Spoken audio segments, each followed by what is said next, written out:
दोस्तों, ये कहानी एक ऐसी लेडी टीचर की जो अपने एक स्टूडेंट के प्यार में पड़ जाती है और उसे पाने के लिए वो किसी भी हद तक जा सकती है। ये स्टूडेंट इस टीचर को बिल्कुल भी पसंद नहीं करता है क्योंकि इसकी ऑलरेडी एक गर्लफ्रेंड है। लेकिन ये लेडी टीचर इस लड़के को अपने वश में करने के लिए क्या क्या दांवपेच खेलती है, चलिए देखते हैं। तो कहानी की शुरुआत होती है एक प्यारी सी स्टूडेंट जेमी को दिखाते हुए, जो अपनी क्लास टीचर को एक गिफ्ट देती है क्योंकि आज उनका कॉलेज में आखिरी दिन था। जेमी टीचर से पूछती है कि आपकी जगह आप कौन यहाँ पे आने वाला है। इस पर वो उसे बताती है कि अब तुम सभी बच्चों को पढ़ाने के लिए टीचर मॉली आने वाली है, जो कि बहुत ही इंटेलिजेंट और काफी अच्छी है। अब ये दोनों बात कर ही रही होती हैं कि इतने में ही यहाँ मॉली भी आ जाती है, जिसे प्रिंसिपल पूरा कॉलेज दिखाती है। तभी मॉली की नजर ग्राउंड में खेल रहे एक लड़के डैनी पर पड़ती है, जिसे देखते ही वो उस पर फिदा हो जाती है। लेकिन वो ये नहीं जानती थी कि डैनी जेमी का बॉयफ्रेंड है और ये दोनों एक ही क्लास में पढ़ते हैं। इसके बाद हम डैनी को जेमी के साथ देखते हैं, जहां ये दोनों अपनी आने वाली रिलेशनशिप एनिवर्सरी को लेकर काफी एक्साइटेड थे क्योंकि इस दिन ये दोनों पहली बार इंटीमेट होने वाले थे।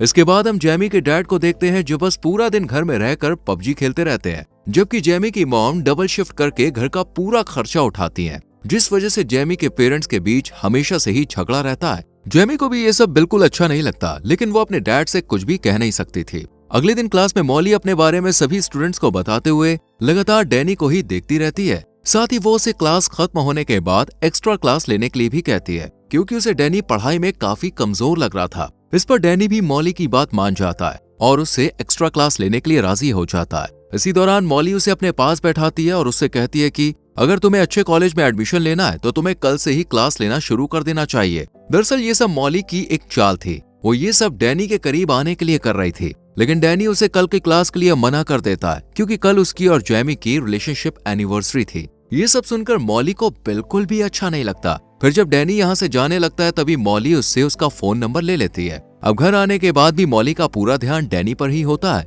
और अब वो सोचने लगती है कि आखिर कैसे जेमी और डैनी को अलग किया जाए। तभी उसके दिमाग में एक आइडिया आता है और वो अगले दिन जानबूझकर जेमी को असाइनमेंट में सी ग्रेड देती है, जिसे देखकर जेमी को बहुत बुरा लगता है। अब वो क्लास खत्म होने के बाद मॉली के पास जाती है और उससे कहती है कि मैं एक मिडिल क्लास फैमिली से हूँ और मुझे अच्छी यूनिवर्सिटी में एडमिशन लेने के लिए अच्छे ग्रेड्स की जरूरत होगी ताकि मुझे अच्छी स्कॉलरशिप मिल सके।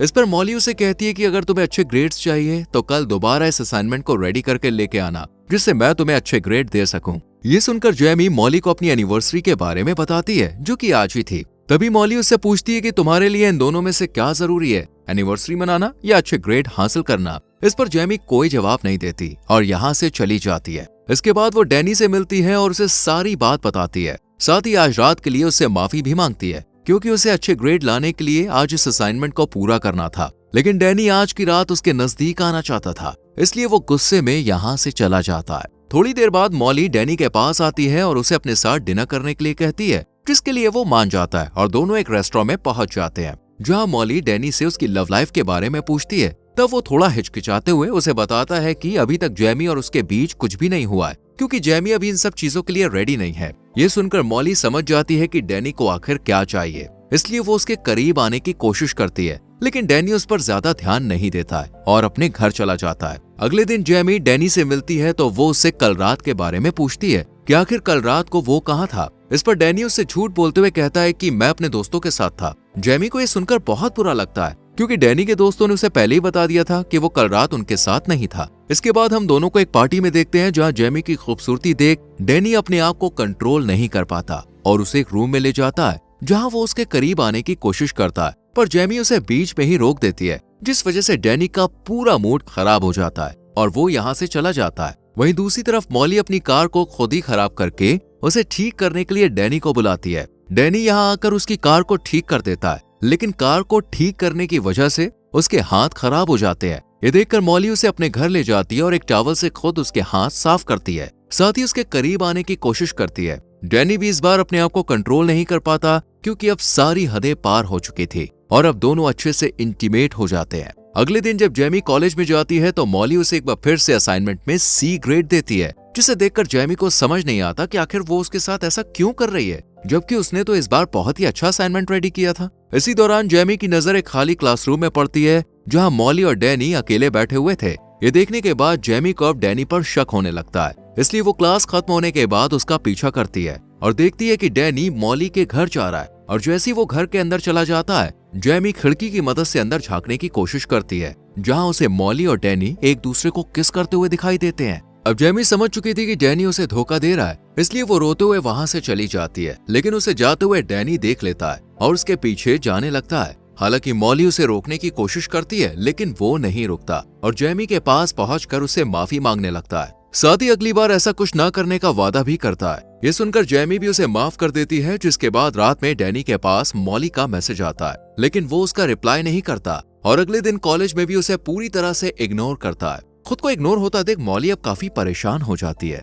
और वो समझ जाती है कि जरूर जेमी को इन दोनों के बारे में पता चल गया है, इसलिए वो अच्छा बनने के लिए जेमी को आज A ग्रेड देती है। इस पर जेमी उसे कहती है कि तुम ये मत समझना कि A ग्रेड मिलने की वजह से मैं तुम्हें माफ कर दूंगी। इतना कहकर वो अपना असाइनमेंट डस्टबिन में फेंक कर यहाँ से चली जाती है। इसी दौरान डैनी जेमी के पास आता है और उससे कहता है कि मॉली उसे काफी परेशान कर रही है, इसलिए वो आज रात उससे मिलने के लिए जाएगा और उसके साथ अपने रिश्ते को खत्म कर देगा। इसके बाद वो मॉली को मैसेज करके एक लोकेशन पर बुलाता है। मॉली को लगता है कि शायद वो अब भी उससे प्यार करता है, इसलिए वो जल्दी से तैयार होकर उस लोकेशन पर पहुंच जाती है और काफी खुश भी होती है। लेकिन उसकी ये खुशी उस वक्त उदासी में बदल जाती है जब डैनी उससे कहता है कि वो सिर्फ जेमी से प्यार करता है और अब वो उसके साथ कोई रिश्ता नहीं रखना चाहता। ये सुनकर मॉली बहुत ज्यादा अपसेट हो जाती है और डैनी को मनाने की कोशिश करती है, लेकिन वो उसकी एक भी बात नहीं सुनता और यहाँ से जाने लगता है। ये देखकर मॉली को भी बहुत ज्यादा गुस्सा आता है और उसी गुस्से में वो अपनी कार को स्टार्ट कर डैनी को कुचलकर मार देती है।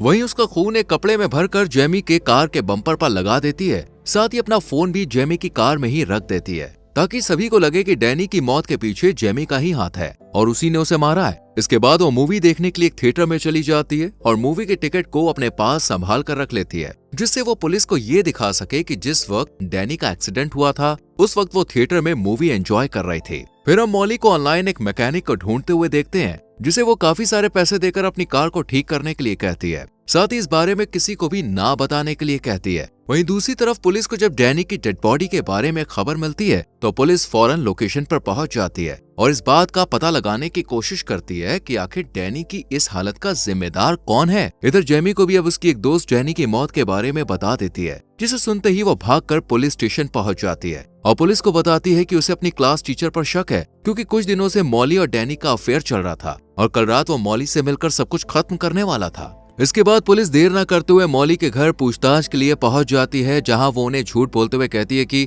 हमारे बीच ऐसा कभी कुछ हुआ ही नहीं था, डैनी को मैं सिर्फ एक अच्छा स्टूडेंट समझती थी। साथ ही वो पुलिस को मूवी की टिकट भी दिखाती है और अपने चोरी हुए फोन के बारे में भी बताती है, जो कि असल में उसने खुद ही जेमी की कार में रखा था। मॉली की बात सुनने के बाद और टिकट देखने के बाद पुलिस को भी लगने लगता है कि शायद वो सब सच बोल रही है। इसके बाद पुलिस शक के आधार पर जेमी के घर तलाशी लेने के लिए जाती है और जब उसकी कार को चेक करती है तब उन्हें कार के बम्पर पर डैनी का खून लगा हुआ मिलता है। साथ ही उन्हें जेमी की कार से मॉली का फोन भी मिल जाता है, जिसमें डैनी से मिलने का मैसेज भी आया हुआ था। इन सभी सबूतों को देखते हुए पुलिस जेमी को अरेस्ट कर लेती है, लेकिन जेमी के पेरेंट्स उसे बेल पर रिलीज करवा लेते हैं। जेमी अपनी मॉम को बताती है कि उसे लगता है कि डैनी का खून किसी और ने नहीं बल्कि मॉली ने ही किया है। अब जेमी की मॉम मॉली के खिलाफ सबूत इकट्ठा करने की कोशिश करने लगती है ताकि वो जेमी के ऊपर से डैनी के खून का इल्जाम हटा सके। इसके लिए वो सबसे पहले कॉलेज जाती है और चुपचाप मॉली के बैग से उसकी कार की चाबी निकाल लेती है और फिर उसकी कार को चेक करती है